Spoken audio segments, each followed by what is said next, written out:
Hello friends, this is Marina from Good Fairy Art. In this tutorial I will be showing you how to draw tiger with watercolors.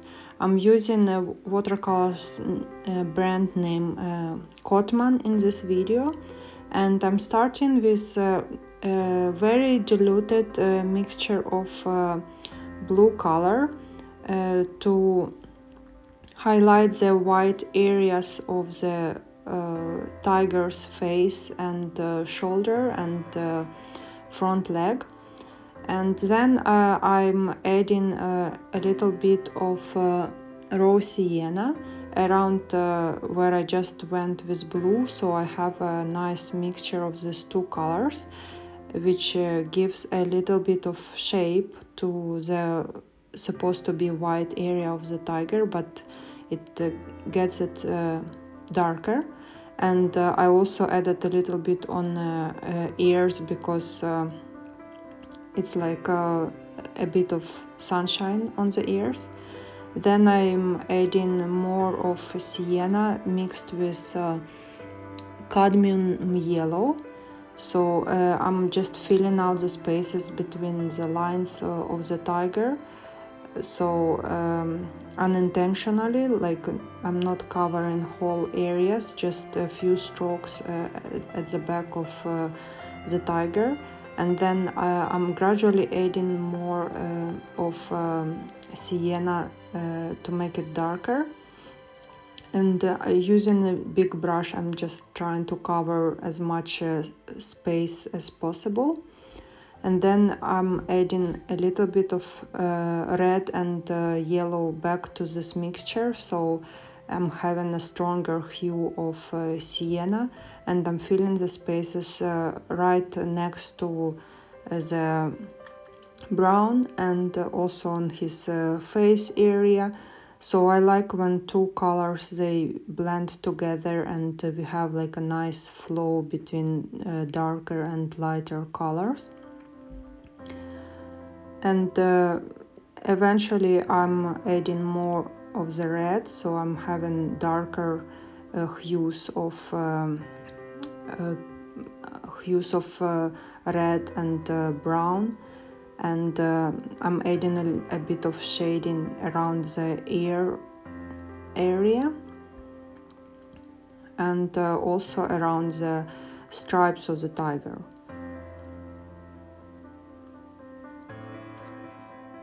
I'm adding more brown color to the mixture, so the tiger colors are more earthy color, like they are not as red as if I added too much red.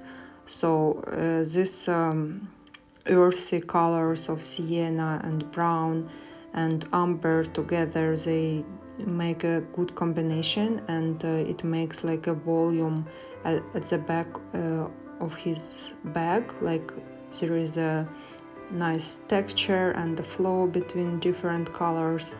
So I'm trying to avoid putting the new color on the top of existing color, so I'm using the space between them.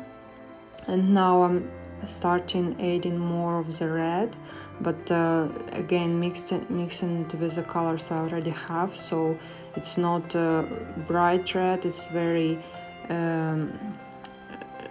diluted and earthy red. And I'm filling out the spaces around my dark areas, so it highlights my shades and the stripes. So I'm enhancing the texture with all of these reds I'm adding, and it's really showcases the back of the tiger in nice wavy lines and texture. So try to not put much of the new color to the same area you already have a color. Just use as much of the space areas around for adding new colors, and use like a wavy brush strokes, very flowing and effortless, like relax your hands, so you will have those strokes unintentional. And then I added a bit of texture to the face of the tiger where the whiskers are, and just highlighting some areas of the face with darker red color. And now I turned the paper so you have a better view from my top camera. So now I will be adding even more of the red brush strokes on the empty spaces I still have. So I will have like more of the colored texture, so I will have less white, and I like how the red flows together with the browns we had. So here I added too much of the red, which I didn't really like, so I will be adding more water to dilute it and let it mix with the colors I already have, so it's not that prominent on his back. So I'm kind of trying to fix this mistake by adding more water and spreading it around, and at the same time adding more red around his back, so I kind of grabbing the attention from that spot to everywhere on his body, and especially the face is a little bit darker than it is now, so I'm adding more of the red color. And then I noticed that I used too much of the red, so he's turning too much red, so I went back to my brown colors and I mixed Sienna with Umber, and I'm adding that browns on the places where the shades are. I'm adding a bit of texture to the fur, so we have like that feeling of the hair flowing on his legs and neck and face.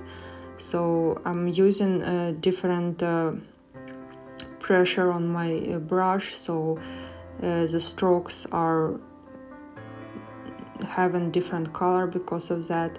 And finally I'm going to the last step of adding black color. I'm starting with a very light black, so I added a lot of water, and I'm coloring the stripes and the face where the black will be with very diluted black, which is almost like gray color. And I'm using big brush with big strokes, trying to cover as much as possible of those stripes, because I will finalize them later with a darker black. So for now I also colored the eye with yellow, and then now I took the darker black and I'm adding more of the black accents all over where the black should be. So now, because I already had some black there, when I'm adding the darker black, it gives some texture to the stripes and to the mouth.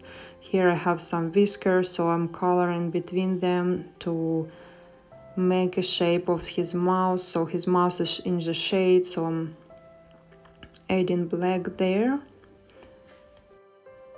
So when I'm adding darker black on the top of the lighter black, I'm adding this in multiple motions of my brush, so it's like a lot of strokes, and they imitate the structure of the hair. So when I'm adding them, I'm adding some flow to the stripes, and in this way I have that texture adding, and also because the colors are still soft, I have that flow between black and red and brown together. So those flows, they give nice aesthetics of the painting when unintentionally multiple colors blend together.